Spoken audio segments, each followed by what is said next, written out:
Plenary Session 4 is about to commence shortly. For your comfort and convenience, interpreter devices remain available on the right side of the hall. Thank you for your kind cooperation, and please be seated.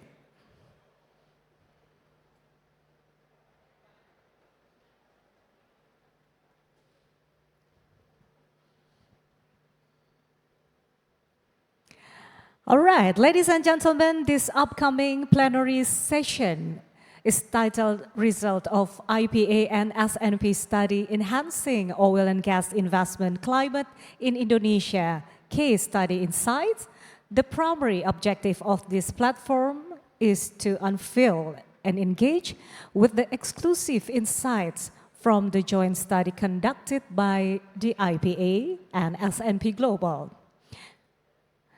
We will delve deep into a pivotal case study that examines Indonesia's current upstream investment landscape, identifies strategic growth levers, and outlines concrete regulatory and fiscal solutions required to sharpen Indonesia's global competitiveness and attract key capital. But before that, once again, we remind the audience that this session will feature an interactive discussion. We encourage you to engage with our esteemed panel by submitting your questions at any time via the QR code display on the main screen. And to moderate this session, it is my honor to introduce our moderator. She is a distinguished leader in global energy insights, strategy, and market analysis, currently serving as the director at S&P Global. Ladies and gentlemen, please join me in welcoming Ms. Rachel Calvert.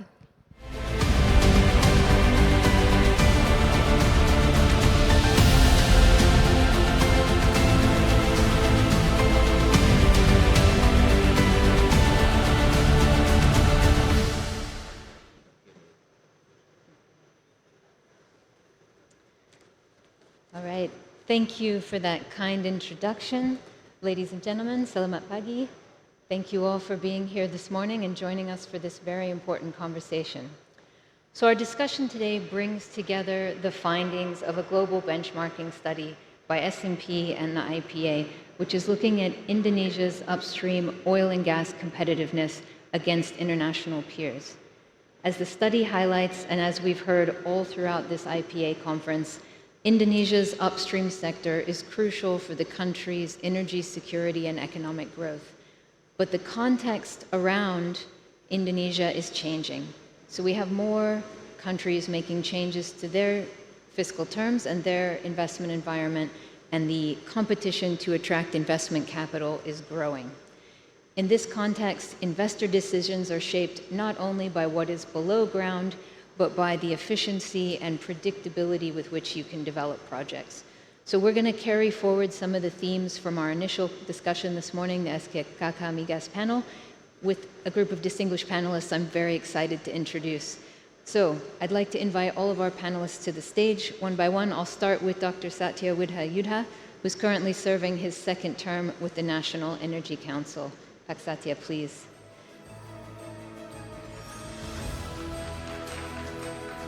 Pak Satya also has served twice as a member of parliament, and in that time also oversaw the commission responsible for energy, mineral resources, and environment. So we're very lucky to have him with us here this morning.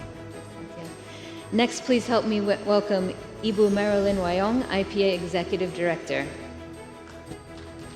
Ibu Meti, I'm sure you all know, has worked since 2015 to develop Indonesia's upstream industry for the benefit of all stakeholders, and has held senior positions with investors in the upstream oil and gas sector.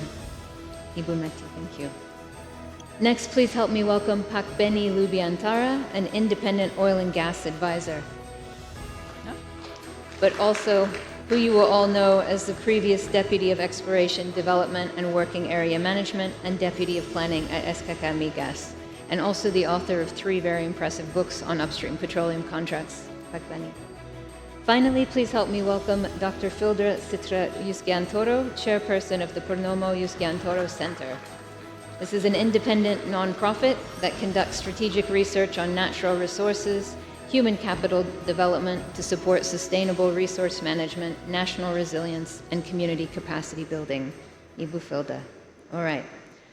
So, please let me start with a very brief introduction of the study to set the scene for our important conversation. So if I could have the slides, please. The study addressed 5 areas important to Indonesia's upstream attractiveness. So we looked at, perfect, next slide, thank you. We looked at legal certainty, fiscal terms, commercialization, ease of doing business, which was a theme of the last discussion, and energy transition. Now, these areas were addressed through 3 different lenses to make sure we had a fully comprehensive picture of the situation in Indonesia today. So S&P Global experts, petroleum legal experts, fiscal experts, energy transition policy experts assessed the policy and regulatory environment of Indonesia. We also conducted extensive surveys with existing oil and gas investors in Indonesia in coordination with IPA, and then held interviews and group discussion sessions with a range of government agencies responsible for upstream oil and gas to develop this picture of Indonesia's investment environment. If we go to the next slide, please. The next step was then to identify the countries we wanted to use as the most relevant for benchmarking Indonesia's upstream investment attractiveness. So we went through a rather extensive selection process, but we were focused on identifying primarily the countries Indonesia most competes with for attracting upstream investment capital, but also countries that are considered best practice leaders for jurisdictions that have significant oil and gas growth, which is a key objective for Indonesia. And then finally, we pulled together the results from these processes into a comprehensive understanding of areas for improvement that would improve Indonesia's upstream investment attractiveness. So if we go to the last slide, please. When we looked across all the feedback from the processes we undertook in the study, a few areas emerged as being relatively more attractive for Indonesia. Thank you. So this was gas optimization, POD approvals, and fiscal terms for typical gas developments, with the important caveat that that's provided there were no major delays to the project timelines. Areas where there was room for potential improvement to improve that ability to attract investment and bolster energy security were related to ease and speed of E&P permitting and approvals, the related issue of coordination across government agencies and ministries, regulatory clarity, contract sanctity, and fiscal incentives. And fiscal incentives importantly for challenging E&P projects and then also extending into the low-carbon domain.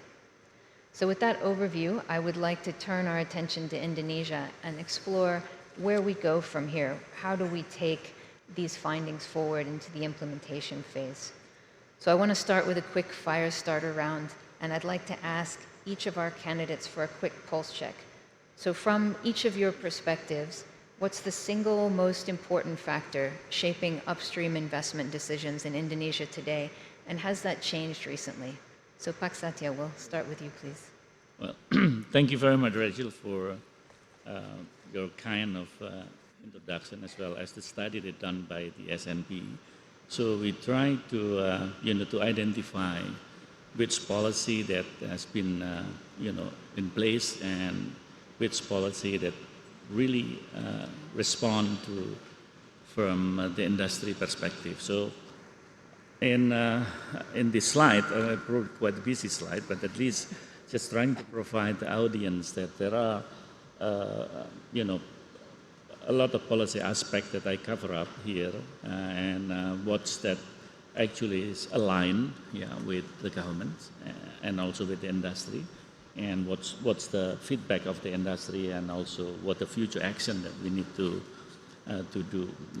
I think if I may quote from the day one, when Minister Balil speak during the opening ceremony, there are 3 things that he highlighted, at least on the fiscal incentive, basically if, the PSC has a strong IRR, probably they will get less incentive, compared with the PSC who has a very low IRR. This is one of indications.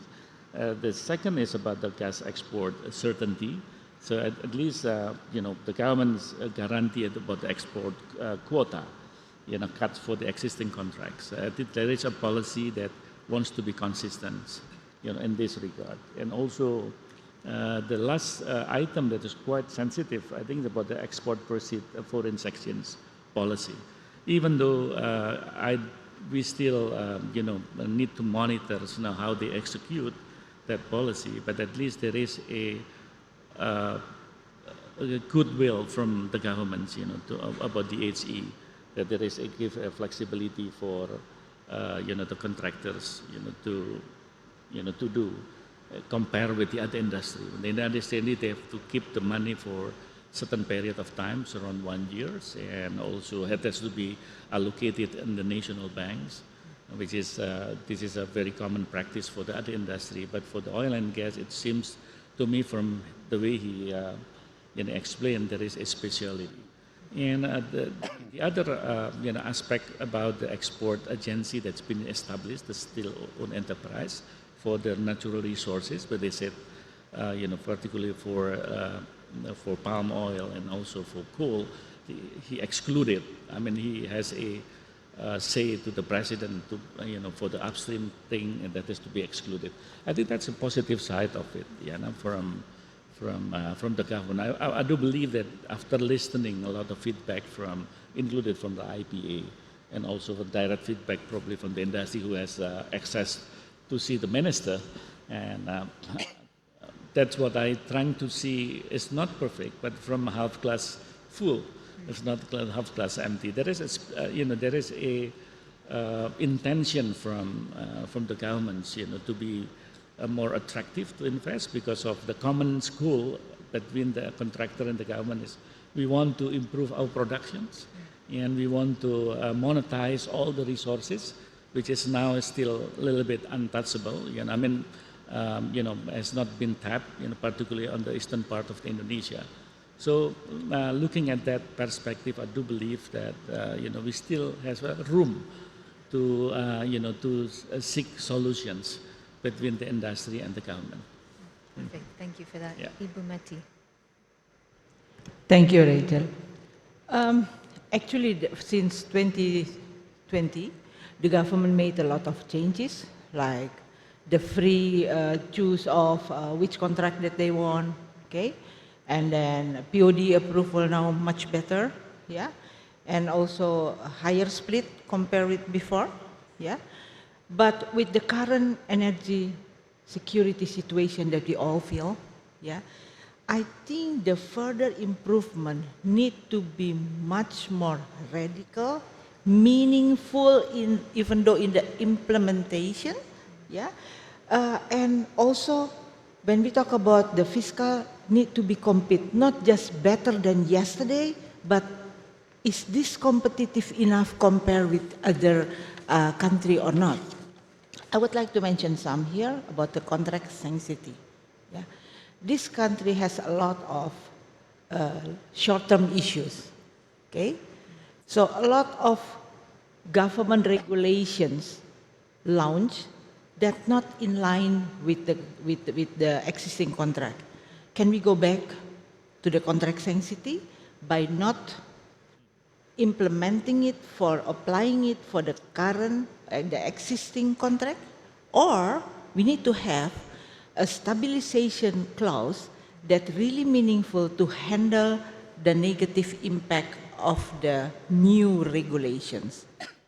Now we have the stabilization clause, but mostly for the tax changes. Okay. Now we need to have that real stabilization clause, and when we talk about the incentive, yeah, we do have a lot of incentive, but mostly based on negotiation, which will take time.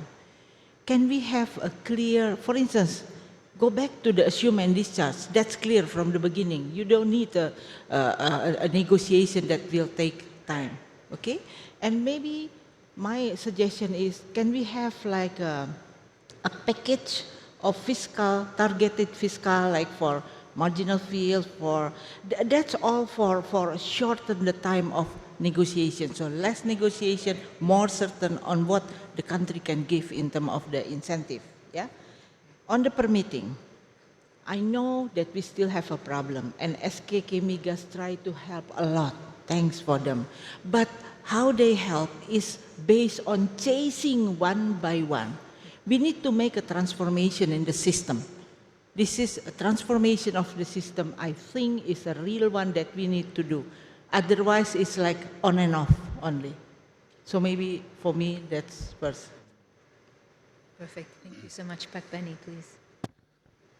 Thank you. First of all, I have to apologize because, I have a problem with my voice today. Maybe because, I met so many people during the first day. Talk too much, and then I got silver cup also. So I have a problem today, but I try to do my best.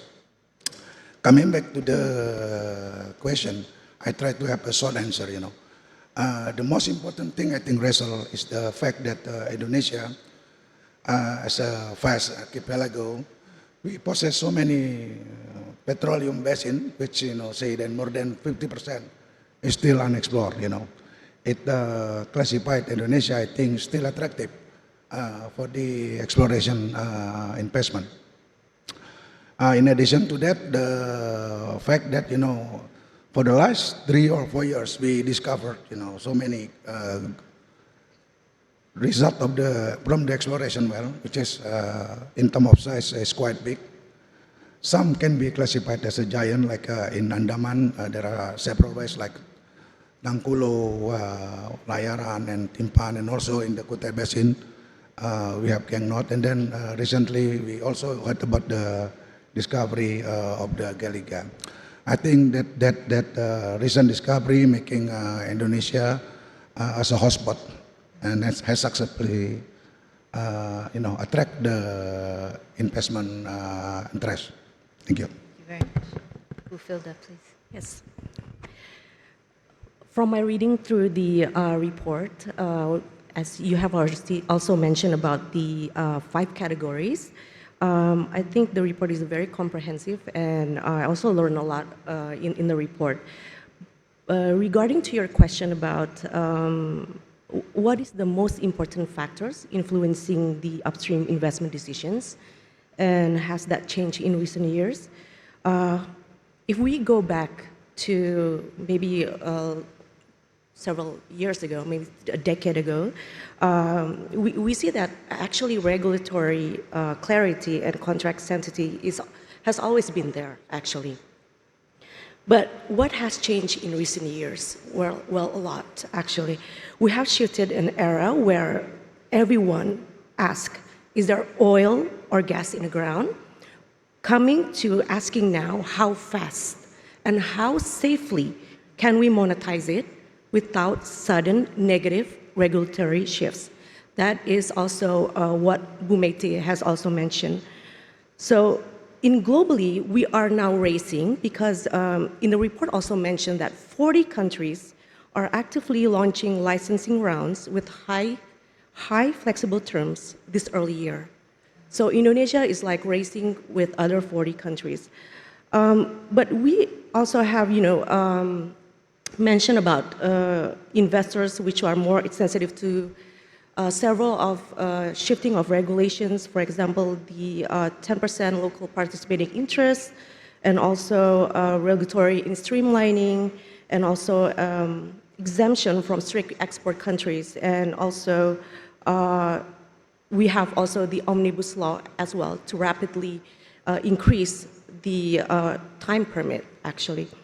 But from my perspective, I think the most important factor today until the future is to include the energy transition. For example, in the report mentioned that 62% of companies agreed that decarbonization is a strategic priority for their company, and 48% has clear targets or commitments related to emission reductions. In Indonesia itself, we have also the regulation in 2023 from the Ministry of Energy about the integration of carbon capture and storage. So this specifically permit and govern the CCS and CCU projects with existing and future working in the oil and gas industry. Correct. Thank you very much, everyone. I think we have a lot to dig into from those opening comments. Maybe we start a little bit with this concept of competitiveness and investor attractiveness, and maybe I'll try and break it into timeframes. And Ibu Meti, I'll ask you about the near term. Maybe what's the one thing that you think could have the biggest impact on investor perceptions of Indonesia's upstream in the near term? And then Ibu Filda, I'll ask you the same, but about the long term. So Ibu Meti. Okay. For the short term, stop making the new regulation that not in line with our contract. This is about trust. Yeah, stop it.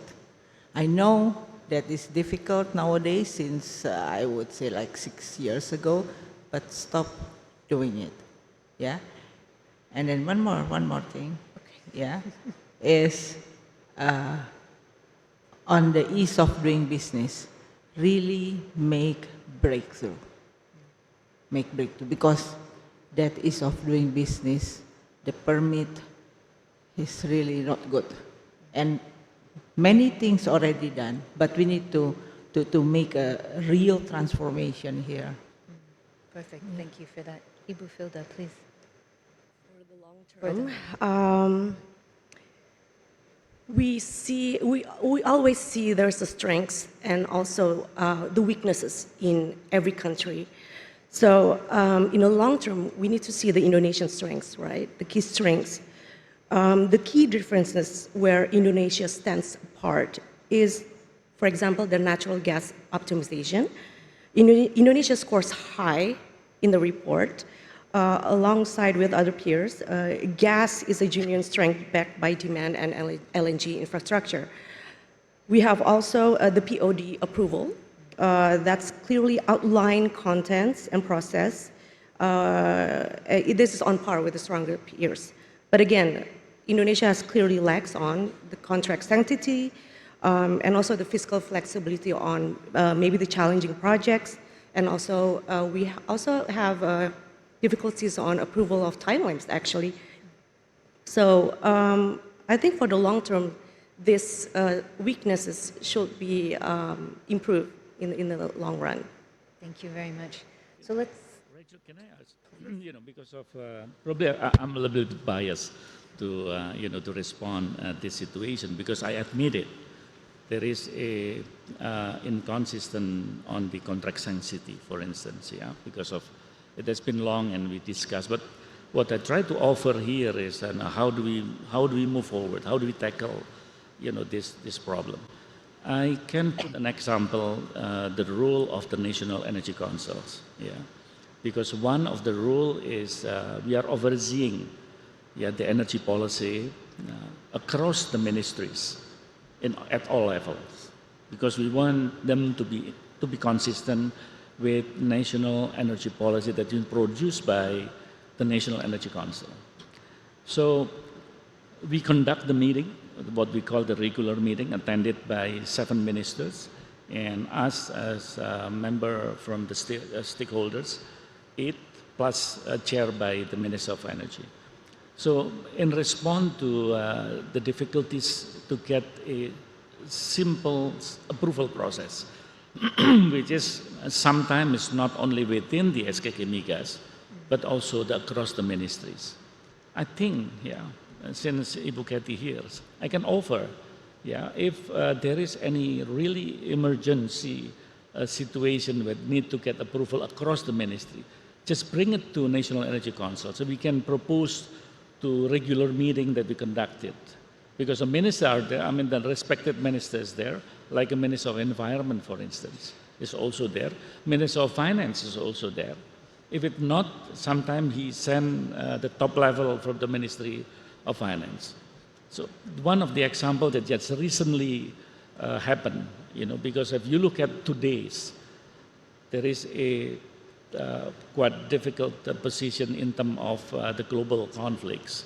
And Indonesia has to purchase either crude and also gasolines without proper regulations, because of situation is different. So we cannot just doing a business like that with the regular one.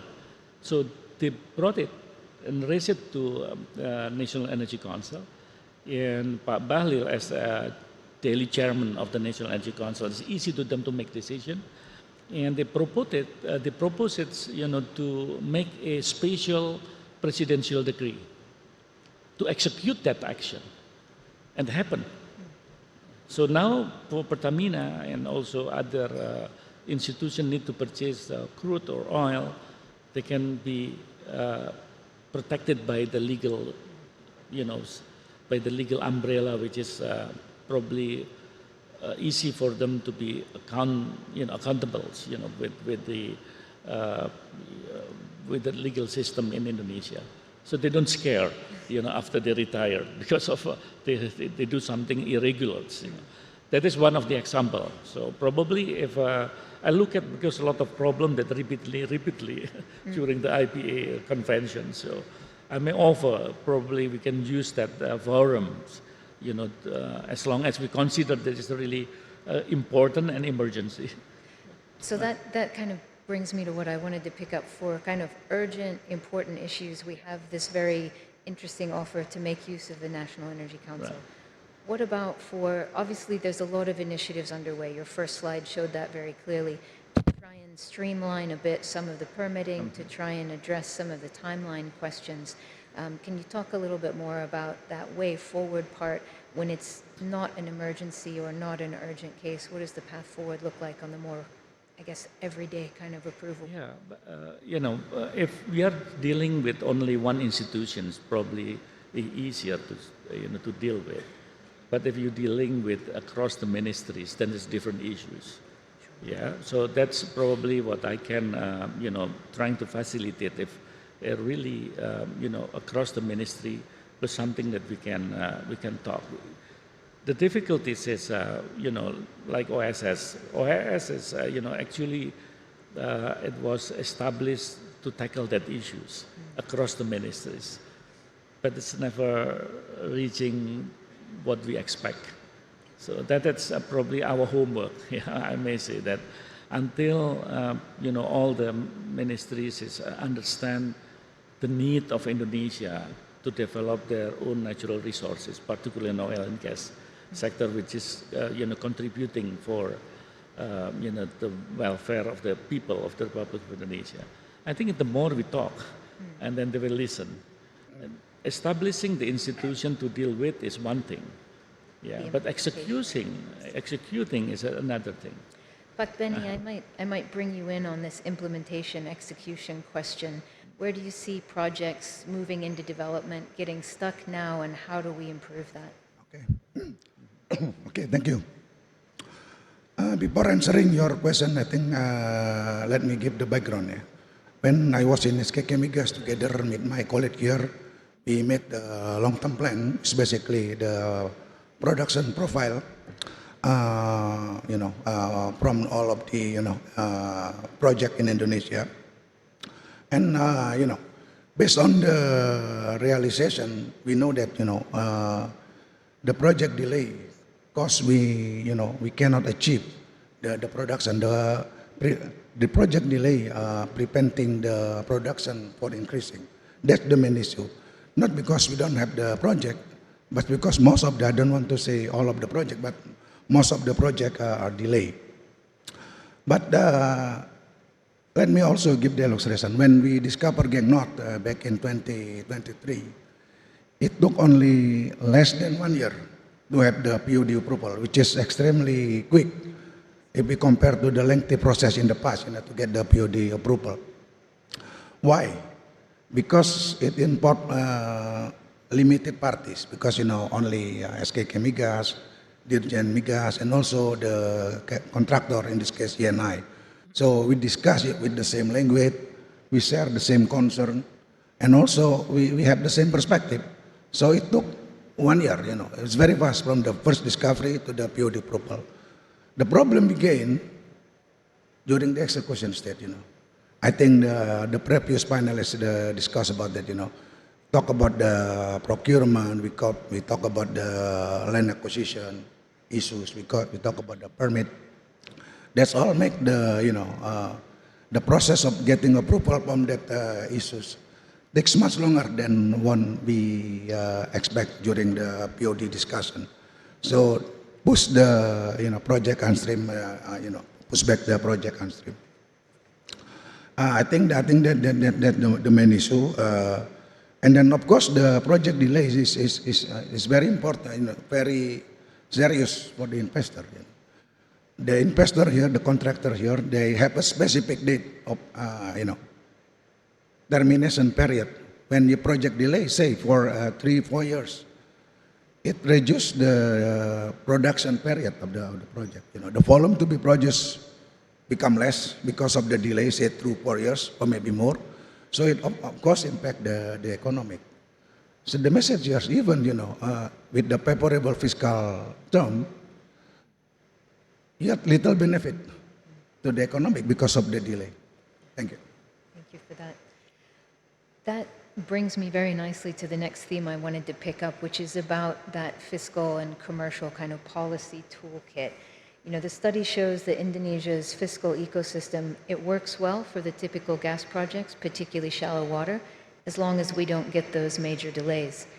It's less competitive when we look at deep water oil, and then there are shortcomings or economic challenges when we start to look at marginal, high risk or frontier projects. So, Ibu Meti, I would ask from your perspective, how could we evolve that policy framework for those more complex, more difficult projects?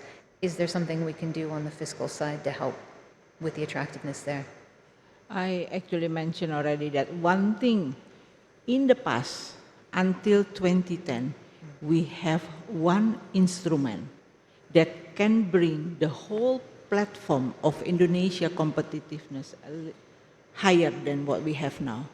The assume and discharge means we don't have to pay the indirect taxes, and it is automatic for all. With that, the platform of competitiveness by itself, clear, already higher. Okay? Then after that, help with the package, special package for different type, for marginal, for frontier, and not limiting the profit split to 50%. I mentioned to you already that since 2020 there are a lot of improvement for the profit split, but now it's stuck at the 50%. So if we now dare to make it higher for special frontier or deep water, that will help. But one thing that I don't like if we talk about the incentive is that is always talk to us, we can. So there is no certainty here that assume and discharge is clear. You don't need to negotiate. So a lot of flexibility, but talk to us, negotiate. Let's make it less negotiate, more certain. Okay. Yeah, and when we make an improvement, don't think it's better than yesterday. Yeah, but other people also doing better. So check always the competitiveness. In one of the country, I know that they have a team that always checking the movement of other country. Yeah, so it's not based on negotiate, but they already know the movement. So by itself, they automatically put themselves in a good position. Yesterday, one of the prominent speakers say, Indonesia need to have the best, the best fiscal term. That's what he said. No, I appreciate that very much. Pak Benny, what about from your side? What would you add about what those fiscal improvements might look like in a bit more detail? Okay.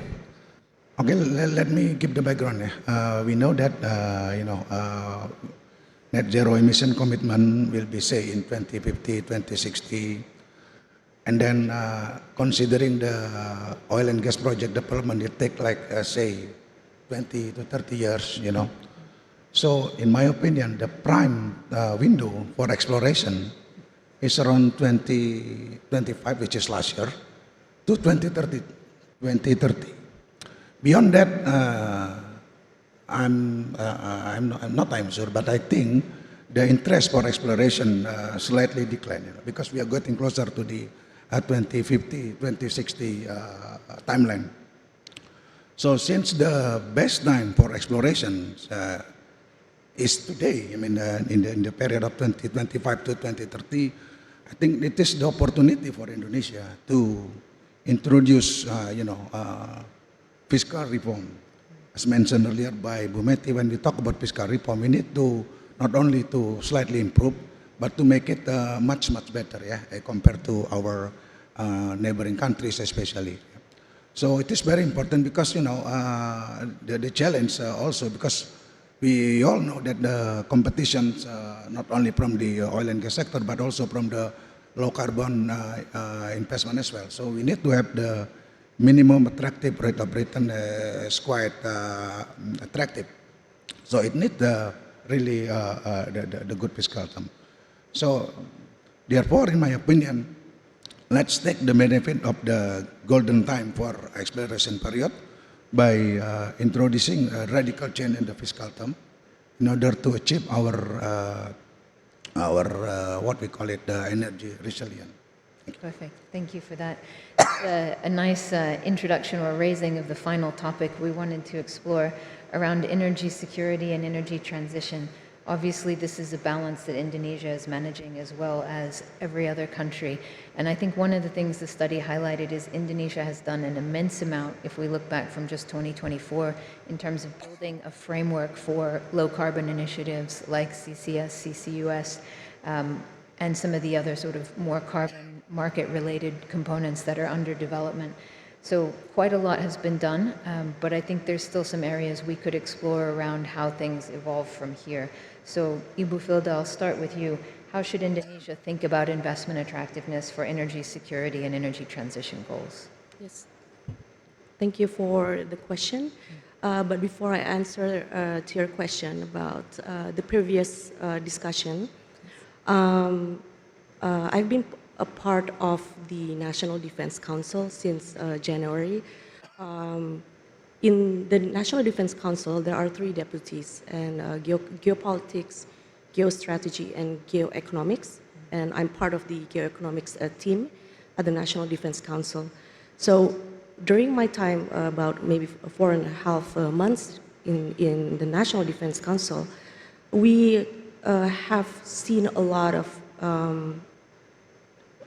obstacles, including the investment, not only for the oil and gas sector. So we listen from these investors what their obstacles are, and we try to help them, because in the National Defense Council, we also have the member from the Ministry of Finance.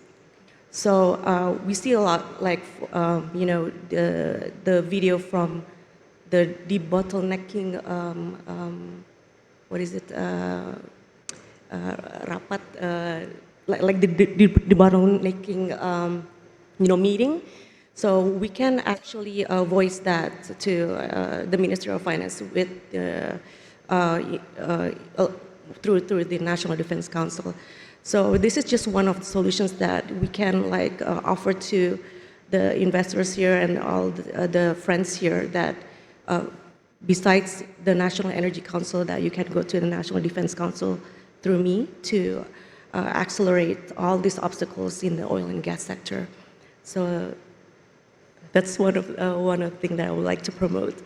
And your question about how to balance the investing and also the energy security and also the energy transition, Indonesia has a great roadmap actually to achieve this net zero emission from until 2060.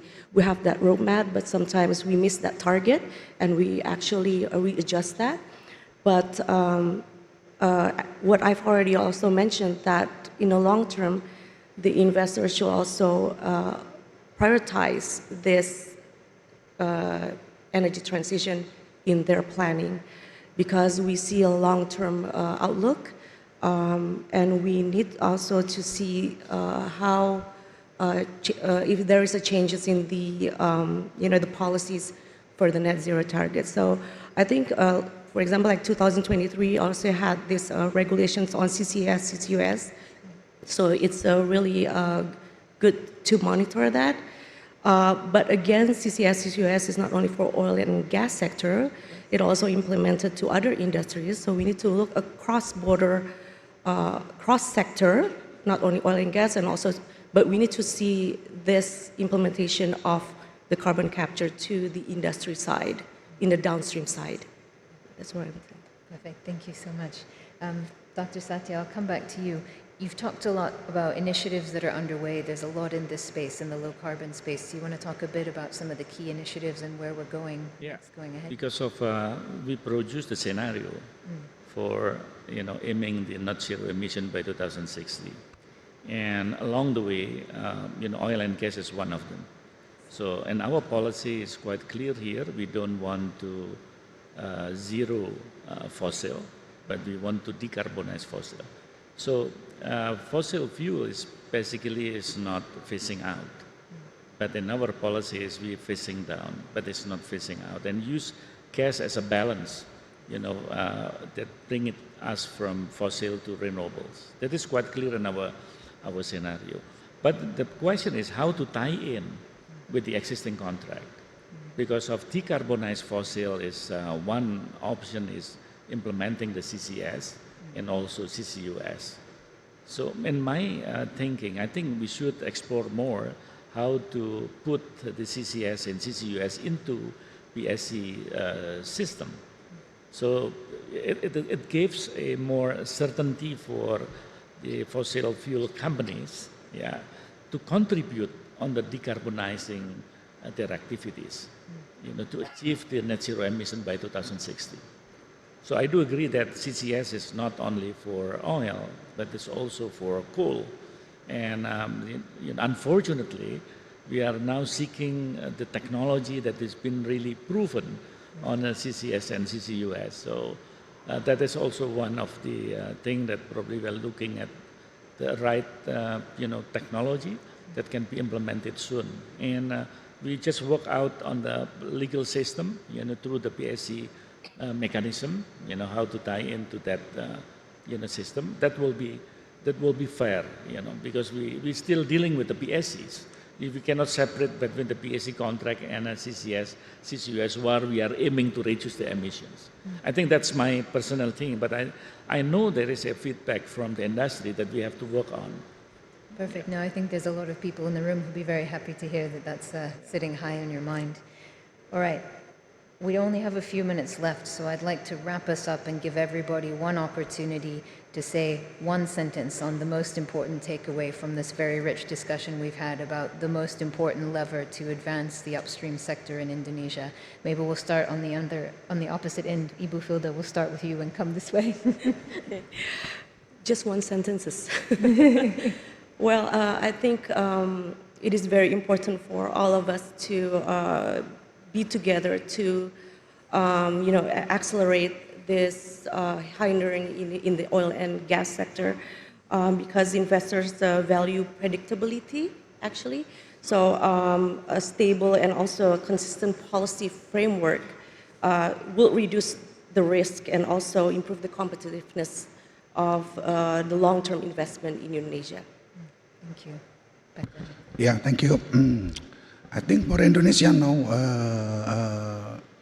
the paradigm shift is currently underway. Previously, the government focused on the maximizing the state revenue from the lifting. But today, I think the focus become to maximizing lifting. Even though they sound similar, I think they are totally different.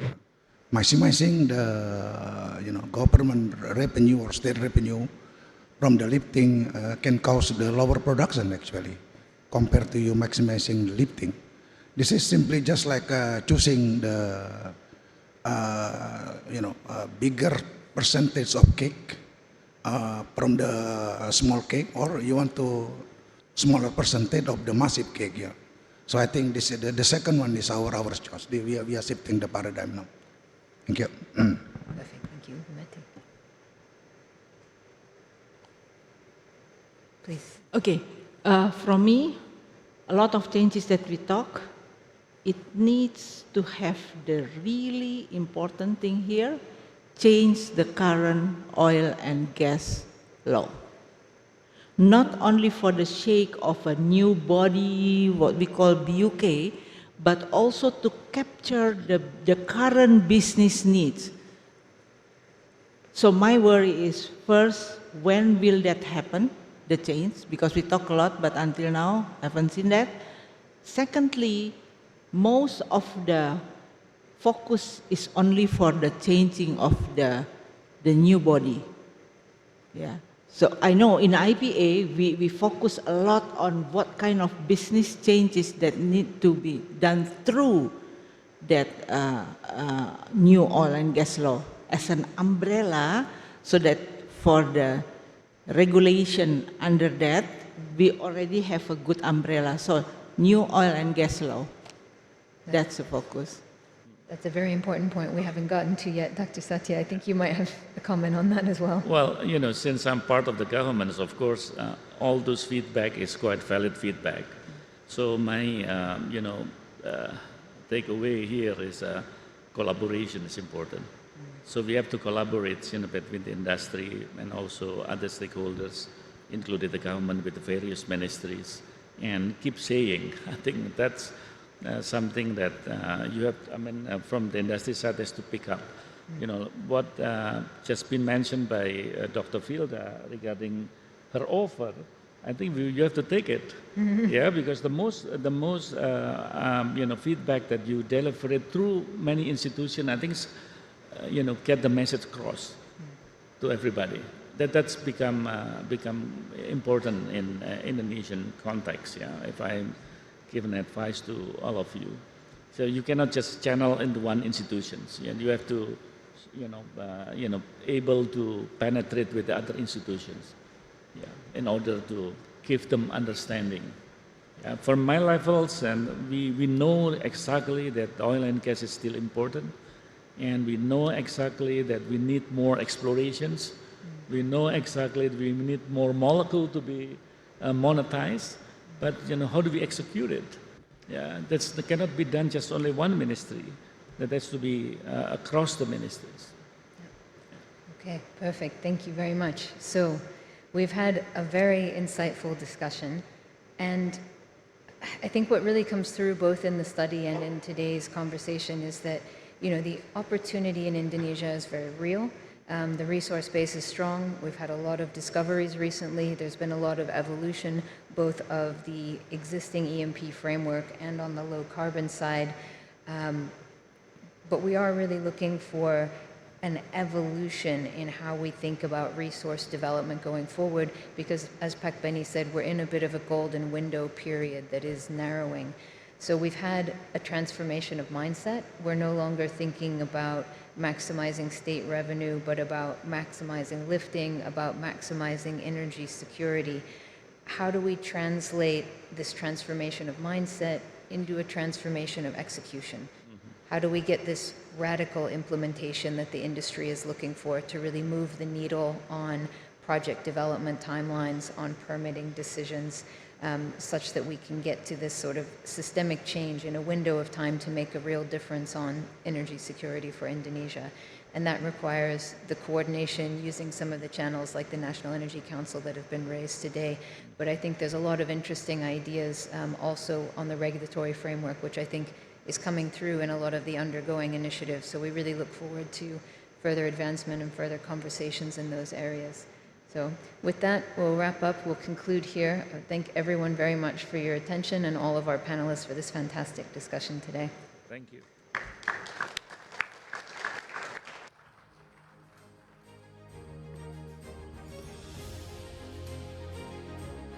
Thank you very much to our moderator, Ms. Rachel Calvert, and to all of our esteemed panelists for incredible discussion. Please remain on stage as we wish to express our sincere appreciation.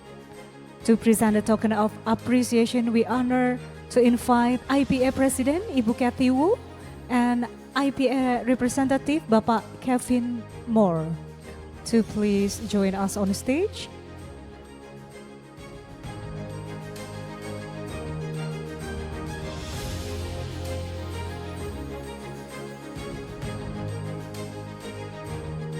Ladies and gentlemen, we express our gratitude for our esteemed panelists and moderator for the enlightening and strategic discussion on enhancing Indonesia's upstream investment climate.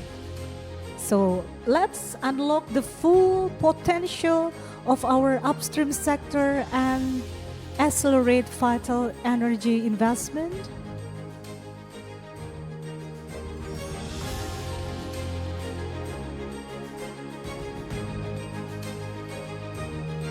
And now we take a group photograph.